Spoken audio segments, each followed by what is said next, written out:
Olá, está entrando no ar pela TV Pinheiro o Trocando Ideias, o seu programa de variedade. A cada semana traremos um assunto diferente para você, telespectador, sempre com um convidado aqui no estúdio da Pinheiro Guimarães. No programa de hoje falaremos sobre complexos e suplementos vitamínicos. O que são eles, em quais casos devem ser utilizados e se existe algum risco se consumidos em excesso. Solta a vinheta.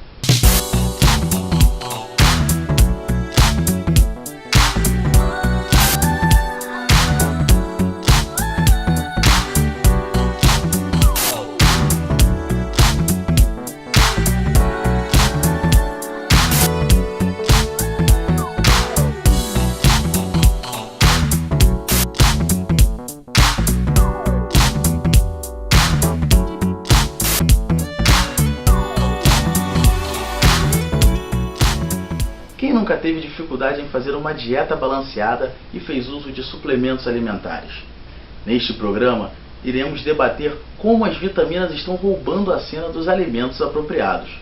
Contaremos com a presença do estudante Felipe Assad e do nutricionista Thiago Guimarães para falar sobre os benefícios e malefícios do consumo de suplementos. Karine Agra, como anda o consumo de vitaminas dos brasileiros? Atualmente no Brasil, 54% dos lares existe alguém que consome algum suplemento vitamínico. Numa pesquisa recém-divulgada pela Associação Brasileira de Indústria de Alimentos para Fins Especiais, nessas casas as vitaminas representam a maior fatia de consumo, com 48%, seguidas por minerais, 22%, e suplementos extraídos de plantas, com 19%. Eu sou Karine Agra, de volta para o estúdio. Agora nossa equipe foi às ruas para saber se as pessoas usam ou já usaram complexos vitamínicos. Você já fez o uso de complexos vitamínicos? Já. Durante um breve período de tempo na minha vida eu usei complexo de vitamina D. Eu faço uso de vários complexos vitamínicos, entendeu? Porque para aguentar essa vida agitada aqui no Rio de Janeiro, no grande Rio de Janeiro, não é fácil não. Tem um amigo que usa porque nós trabalhamos embarcado e lá a alimentação é irregular. Então, às vezes a gente não tem acesso a todos os nutrientes. Eu estava me achando assim muito desanimada, sem forças, cansada. Aí eu resolvi usar. Eu tinha ossos fracos e eu não porque eu não bebia leite e não tinha cálcio, porque eu não tinha vitamina D para ajudar a fixar o cálcio nos ossos. E na época, para mim, eu acho que foi muito bom, me deu uma grande melhorada mesmo. Eu acho que a maioria das pessoas que podem usar, deveriam sim usar algum complexo vitamínico, desde que não fosse restrição médica, né? Para quem precisa é bom, para quem não precisa não faz sentido usar. E logo após o intervalo, falaremos com o estudante Felipe Assad, que vai contar um pouco melhor a sua experiência com a suplementação alimentar.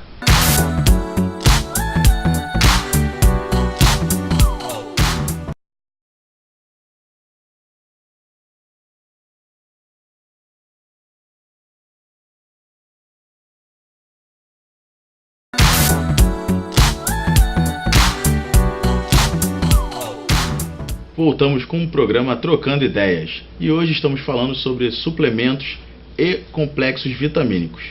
E agora neste bloco vamos ter uma conversa com o estudante universitário Felipe Assad, que faz usos de suplementação alimentar. Felipe, muito boa noite, obrigado pela sua presença. Boa noite, eu que agradeço. E o que levou a você começar a fazer uso dos suplementos alimentares? Então, Carlos, a priori o objetivo era o emagrecimento, até porque na época, quando eu comecei a tomar, eu estava um pouco acima do peso e em umas condições físicas um pouco complicadas, e aí eu fui num nutricionista e consegui realizar a suplementação necessária para poder estar nesse processo de emagrecimento contínuo. E após o uso, o que você pôde perceber da sua situação até corporal, física, em relação a antes do uso e depois do uso?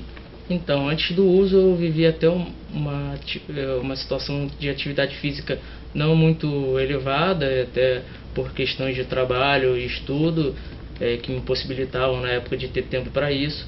Depois, arrumando um tempo e juntando com a suplementação, eu vi um ganho de energia e também facilitando mais as atividades físicas e até no próprio dia a dia, questão de estudo e tudo mais. Ah, sim. Você, em algum momento da sua vida, antes de procurar um médico especialista, você já chegou a fazer uso, assim, por conta própria desses suplementos? Ou sempre teve esse cuidado de procurar um especialista na área? Sim, eu sempre tive esse cuidado, mas eu conheci pessoas que não tiveram, que começaram a tomar suplementos sem prescrição médica ou sem até pesquisar alguma coisa a respeito. Algumas delas não tiveram um resultado tão favorável, outras acabaram obtendo, mas assim, eu sempre tive essa cautela de procurar principalmente um profissional a respeito para poder tomar com consciência e noção de que o meu corpo se adequaria àquilo que foi estipulado. Você alinhou essa suplementação a exercícios físicos, conforme você havia dito. No período de utilização, foi em conjunto ou chegou a praticar antes os exercícios físicos, depois inseriu a suplementação alimentar? E caso sim, teve a melhora de potência de trabalho, né, um ganho melhor aliado ao trabalho físico, na educação física? Sim, no caso, antes de começar, eu me reeduquei, principalmente o meu relógio biológico e o meu sistema de estudo, trabalho, e para aliar essa questão do exercício físico antes de começar. Obviamente, depois de estar tomando os suplementos, eu continuei realizando esses exercícios físicos, e o que eu vi foi um aumento de potência nesse período em que eu realizava as atividades, e uma perda da famosa massa, sem ser a massa magra, né, que eu considerava uma massa boa. Eu tive uma maior perda do que eu teria apenas realizando essas atividades físicas, e até algo que os próprios especialistas no assunto comentam, que não adianta você tomar suplementação se você não tiver aliado a um bom exercício, uma boa noite de sono, outras práticas de bem-estar e saúde. Não é só tomar a suplementação, isso é deixado bem claro. E com isso, aliando a suplementação aos exercícios físicos, a uma boa noite de sono, eu pude ter uma melhora de expectativa em várias questões, não só físicas, mas mentais também. Tá bom, Felipe, muito obrigado pela sua presença, tá? Agradecemos aqui. Você conhece o produto que juntou política e complexos vitamínicos? A nossa repórter Janaína Foz conta essa curiosidade. E o que surgiu como uma brincadeira virou realidade. O prefeito do estado de São Paulo, João Dória, estrela uma campanha batizada de Dória Vit. Dória Vit são complexos vitamínicos, na qual foi lançada em 3 versões. Vitality, para dar mais vitalidades aos atletas, Memories para a equipe estudantil e Energy para dar mais disposição. O produto foi distribuído pelo prefeito aos seus secretariados no gabinete, em um vídeo que viralizou no YouTube. Janaína Foz para o Trocando Ideias. E logo após o intervalo, teremos a presença do nutricionista Tiago Guimarães para esclarecer algumas dúvidas sobre os complexos e suplementos vitamínicos.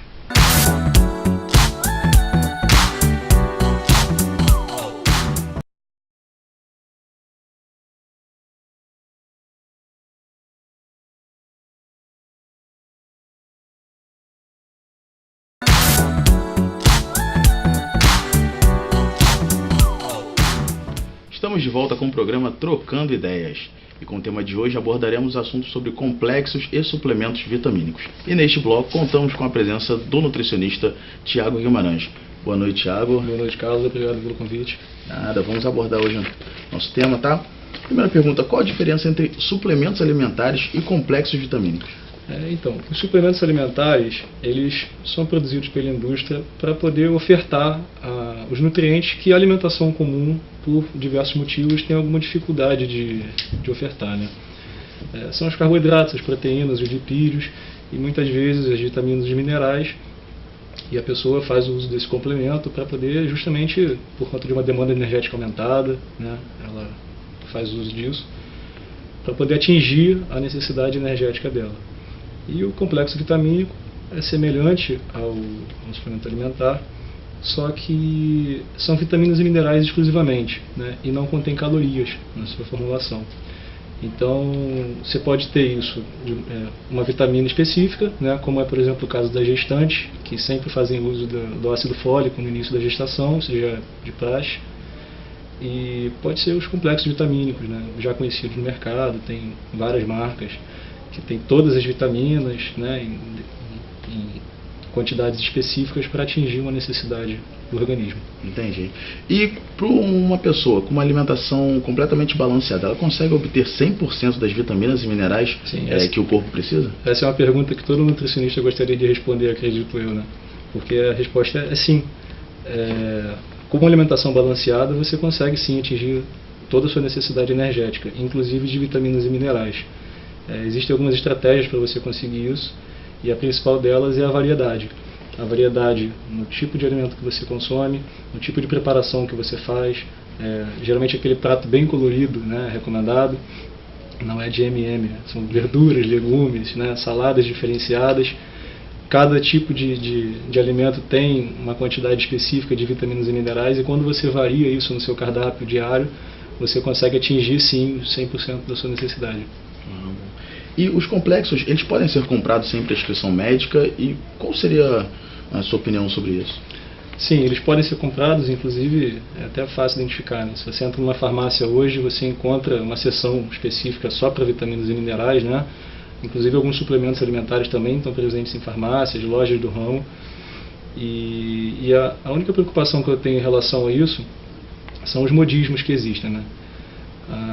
A indústria farmacêutica, ela promove um marketing em cima disso muito grande. Por exemplo, existem vitaminas e minerais que eles alegam dizer que você pode aumentar a longevidade, melhoria na estética, queda de cabelo, melhora da pele, melhora do desempenho.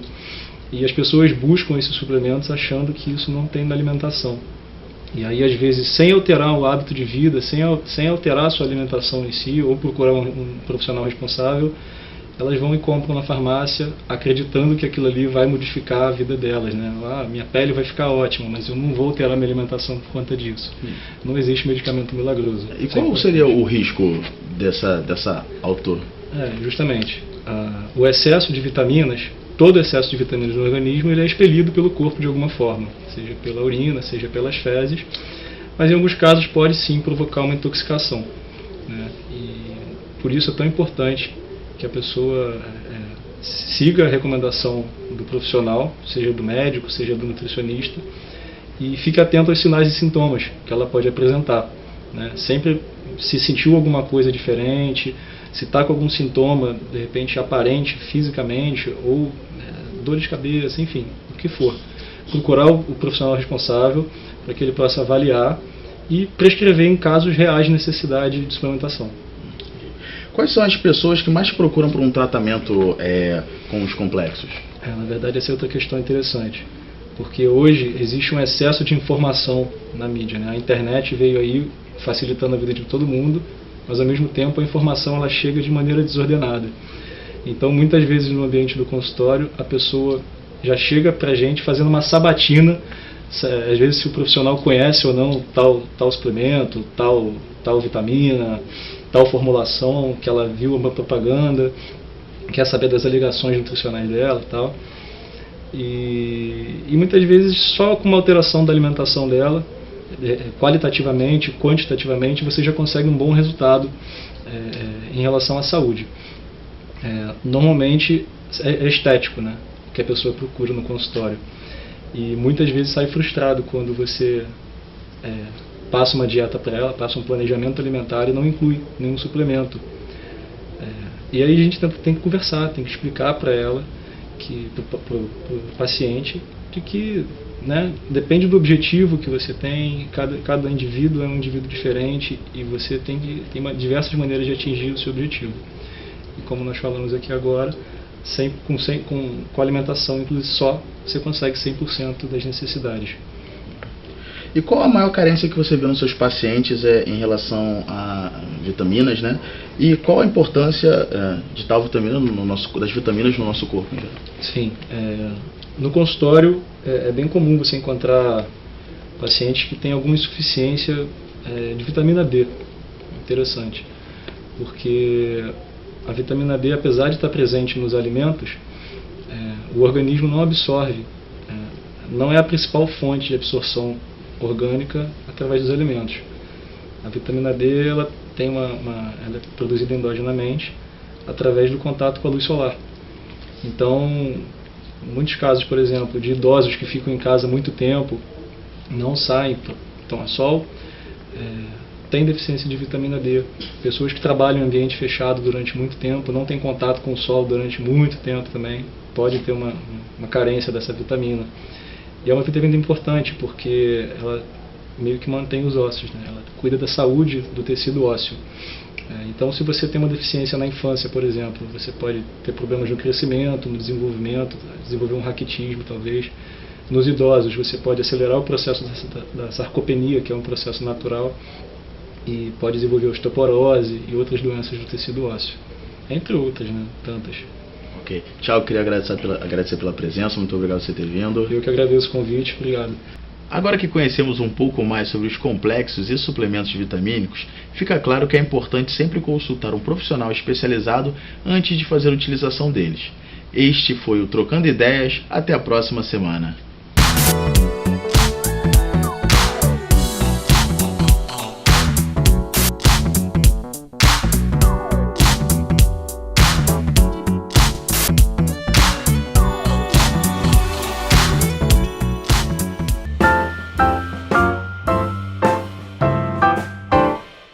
E uma ex-aluna da Faculdade Pinheiro Guimarães dirigiu um dos filmes no festival Sessão de Lançamento dos Curtas em um tradicional cinema no Rio de Janeiro. E eu fui lá conferir. Nem mesmo a chuva impediu o sucesso de público. Centenas de pessoas foram conferir o evento que aconteceu no Cine Odeon, no centro da cidade. Ao todo, 15 filmes foram exibidos. Os cineclubes existem e se reinventam, né? Porque a vontade de fazer é muito grande. Todos produzidos de forma independente. E eu fico muito feliz com esse tipo de evento, né? Que valoriza o cinema que é feito na guerrilha, sem grana. Essa troca é de grande importância, porque trocar, somar com os jovens cineastas, eu aprendo muito. Um passeio pela história, uma diversidade de culturas, crenças e comportamentos. Conhecer um pouco mais do trabalho dos nossos artistas negros, nossos produtores cinematográficos negros. As pessoas precisam ter um pouco mais de esclarecimento e é através da cultura que vão conseguir esses esclarecimentos. No Dia Internacional das Mulheres, uma vitória. A ex-aluna de jornalismo da Faculdade Pinheiro Guimarães, Carol Vilamaro, conquistou um edital para a produção de um filme. E o resultado? Ela é diretora do Cineclubismo na Baixada Fluminense, que atua na divulgação de coletivos culturais. Nós temos majoritariamente mulheres em todas as áreas de direção de fotografia, de tudo. No set eram apenas mulheres, os homens entraram na parte de pós-produção. As mulheres no mercado de trabalho cinematográfico é muito complicado, porque elas são a minoria. A gente tem que lutar, a gente tem que brigar pelas nossas posições. Nós sofremos um silenciamento, um apagamento muito grande. Isso não vem de agora, vem desde Alice Guy. E a gente tem que lutar sempre para o nosso trabalho ser visto, ser aceito. O próximo edital já está aberto. Então, uma dica. Aproveitem para participar e, por meio da cultura, produzir cada vez mais conhecimento como transformação social. Já lançamos o edital de 2018 através da Lei de Incentivo à Cultura, onde disponibilizamos 92 milhões já para investir no ano de 2018. E a ideia é buscarmos parceiros como a Light para acreditar no projeto apresentado e investir no projeto. Todo mundo diz que você não vai chegar lá, você não vai conseguir, mas a gente peitar e dizer não, estamos aqui e vamos seguir, essa é a maior dificuldade, mas também é o que motiva a gente. Porque imagina, estar aqui no Odeon, esse espaço cinematográfico histórico, essa tela tradicionalíssima, né? De repente vai passar um filme seu, cara, isso é impagável. Você sabe o que é um booktuber? Não. Você não. Não. Com uma linguagem atraente que visa cativar os internautas, os booktubers têm mudado a maneira como vemos o mercado editorial. Eles têm ajudado os leitores a entender os clássicos literários, a estudar para o vestibular, além de ensinarem técnicas de escrita e leitura. Bom, pra gente entender o que é um booktuber, nada melhor do que conversar com uma. Booktuber é tudo aquele, é aquela pessoa que vai e faz vídeo na plataforma do YouTube, só que é dedicada aos livros. Então todo mundo literário, todo mundo que faz vídeos falando sobre livros, sobre o mundo literário é considerado um booktuber. Um quarto, uma câmera, um cenário, muitos livros, um imenso gosto e amor pela leitura. É só isso que a Débora precisa para gravar os vídeos do canal. Hoje apaixonada pelo universo literário, na infância e adolescência ela não gostava nem um pouco de ler. O gosto pelos livros veio após a jovem assistir a um vídeo de um booktuber. Foi a partir disso que a Débora decidiu se tornar uma. Eu comecei a gravar vídeo, comecei a me interessar em gravar vídeo, acompanhar canais de booktubers, e aí meu interesse foi aumentando. E daí eu comecei a gravar também, porque assim como outros booktubers que eu acompanhava me ajudou no mundo da leitura, me ajudou, me engatou nas leituras, eu achei que eu podia também começar um canal e ajudar outras pessoas que não gostam de ler, ver a leitura como uma coisa chata.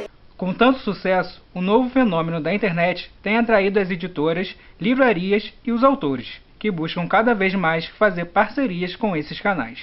Eu já fiz parceria com um autor, e ele me mandou o livro dele, a opção de marcador, tive que ler, fiz resenha, tem no meu canal também. E eu achei uma experiência muito legal, porque você conhece novos gêneros literários, porque o livro que ele me mandou não era um gênero que eu estava muito acostumada a ler. E me surpreendeu. Mas todo esse sucesso gera cobrança. Débora explica que ao fazer uma parceria, ela se sente obrigada a ter que ler para fazer a resenha para o canal. Mas acho que, além de tudo, se a gente escolher ser booktuber, é por prazer, antes de tudo. E aí a gente não pode deixar que o livro, a leitura, seja uma obrigação, mas a gente tem que continuar pensando que ela é um prazer acima de tudo. Com o advento da tecnologia, o universo da leitura ganhou um concorrente de peso: os livros digitais.